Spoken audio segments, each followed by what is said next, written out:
Our next guest is a retired Canadian Armed Forces Sergeant and 31-year firefighter. Shawn Bennett is here with his service dog, Siren. Shawn is one of the principals of the Valhalla Project Niagara, supporting first responders suffering from PTSD. Now, Shawn, the last time you and I spoke, you were still in the planning process for the labyrinth in St. Catharines. That project is completed. How has it been? Is it being well used? It seems to be a great success. We did the ribbon cutting. It's kind of cool. I got to hold the big scissors. The golden scissors. The golden scissors. And that was a couple weeks ago. And there's already people who I've been getting lots of emails from people saying, thank you so much for getting this into the park. And even while we were doing a newspaper article, a gentleman came in that he'd been coming every day since it was built. It's just, it's a very, very intriguing meditation, and a lot of people seem to be happy it's in. And not just veterans, not just people who have PTSD.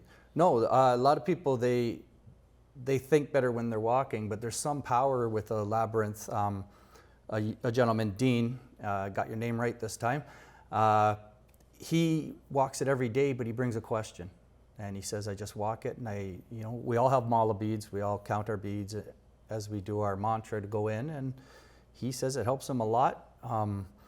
We were very lucky that it was completed when it was, because the next day, Valhalla Project, one of the things we do is bring our candidates out to the labyrinth and teach them the moving meditation. So it's become a part of your regular cohorts. Yep, we were very, very happy that we can do that now.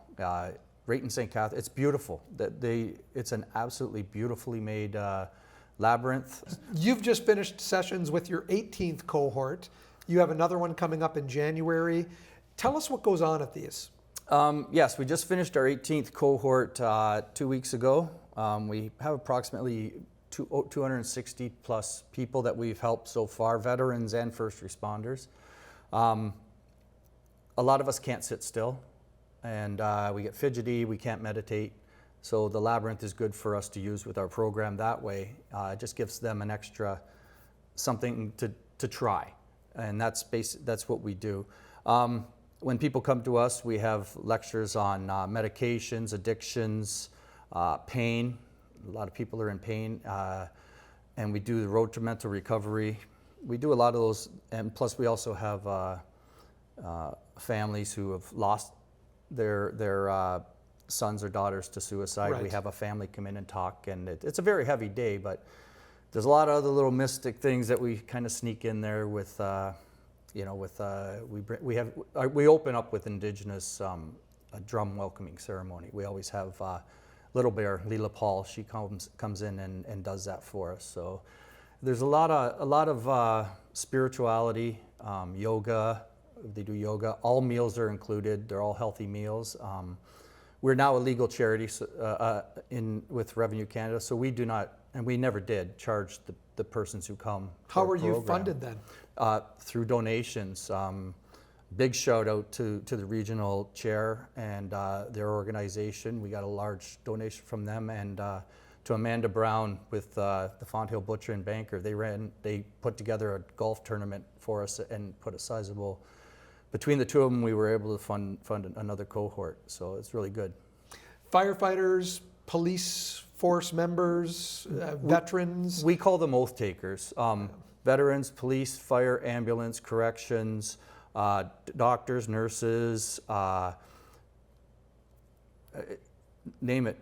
Somebody who feels the stresses of what they're going through, that has made an oath to help people, and they're injured that way. I always comment on Brené Brown, her shame, vulnerability, courage.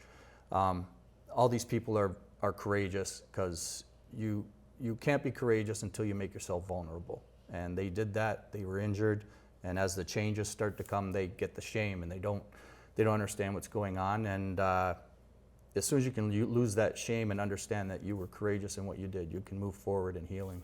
ValhallaProjectNiagara.org for more information? Yes, sir. ValhallaProjectNiagara.org.